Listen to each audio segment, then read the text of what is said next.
Good morning. Welcome to the whatever day it is, Minute with Jana Spicka. I am really challenged by what I want to talk to you about this morning. So, in Mark 8, it talks about the disciples being with Jesus, and he asks about who do other people say that I am, and they say, the disciples respond, "Oh, you're a prophet, and you're Elijah, and you're this, and you're that."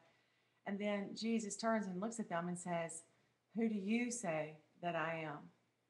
And Peter appropriately responds and says, "You're the Messiah, you're the Christ, you're it." And I've had interesting conversations of late about people who are brand new on the journey and they're trying to sort out this life from salvation into real life with God. And I have people who they're saved, they've been walking with God, and they hit this wall of disbelief. And what do you do next?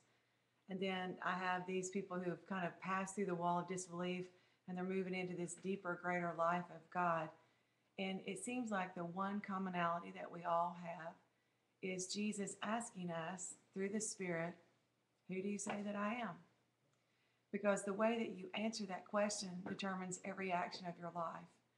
There's a way that we say we believe in God, but we don't actually believe God.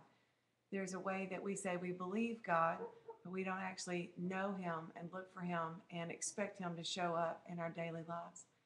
And then what I'm seeing lately is there's a way that we have a belief about God, a belief about him, and that he ought to do this, he should do this, why doesn't he do that? And I expect you to do it this way, my way, or you're not God, or you don't love me, or you're not dependable.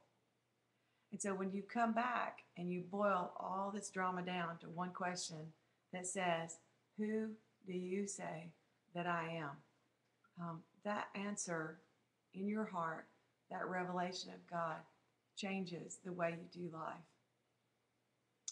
I want to ask you as straightforwardly as I know how to ask is, are you living your life? Maybe that's different. You are living your life according to the way that you answer that question. If God is the Christ, if Jesus is the Christ, if the Spirit has revealed to you that he is the Christ, that means that nothing is impossible with God. That means that your frail, weak, mumbling grumblings is in a transformation process and that you're going to get there.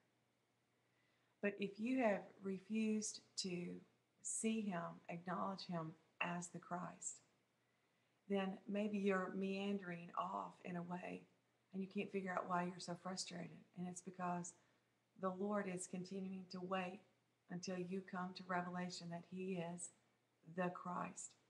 And that means he's the Christ over your money. He's the Christ over your future and your decisions. He's the Christ over your relationships. He's the Christ over your desires. And we get all stuck in this muddle about, I can't, I shouldn't, I won't, I can't, blah, blah, blah, blah, blah. And the question always comes back to when he's the Christ, there comes this place of rest and this place of confidence and this place of affection. You're the Christ. You know, whom do I have in heaven but you? Where would I turn? My eyes look to the mountains. From where comes my help? My help comes from the Lord. And there's a way of expecting and depending and leaning in and on him in a way that our belief system, he is the Christ, affects every decision and every attitude over time of our lives.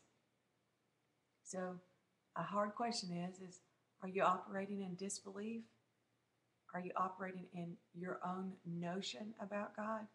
Or are you operating in an increasing understanding and level that he is the Christ? And that means he is our life. I mean that literally. He is our life.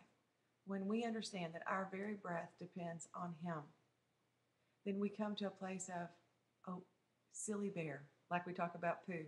Oh, I'm a bear of no brain at all.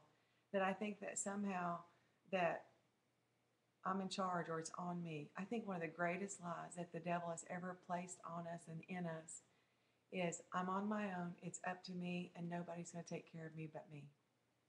And that's a lie, because God meant for us always from the garden to the garden. The goal has always been utter dependence. The fall came, separated us thinking self reliance, we can do it, we got to do it. Or we live in this paralysis, I don't know what to do, I don't know what to do. And there's a way of we walk in the authority that God has given us. He is the Christ. We're his bride. We're his. We walk in his authority. We walk in his favor. And it changes the way you do life. So some of the questions that we ask and we're frustrated about, we should really come back and answer the question, who do you say that I am? Because if he's the Christ, then he's the Christ over work ethic. He's the Christ over the addictive issues that we have. He's the Christ over the relationship muddles that we get in. And we look to him to be the God of the impossible, to do far more than we can ask or imagine. He's that good. He's that good all the time. And I would just ask that you check your heart before the Lord. Because when you know, see, when Peter said, you're the Christ, there was this deep breath and abandon of just going, oh, you're the Christ. And I can rest in your arms. Have a fantastic day.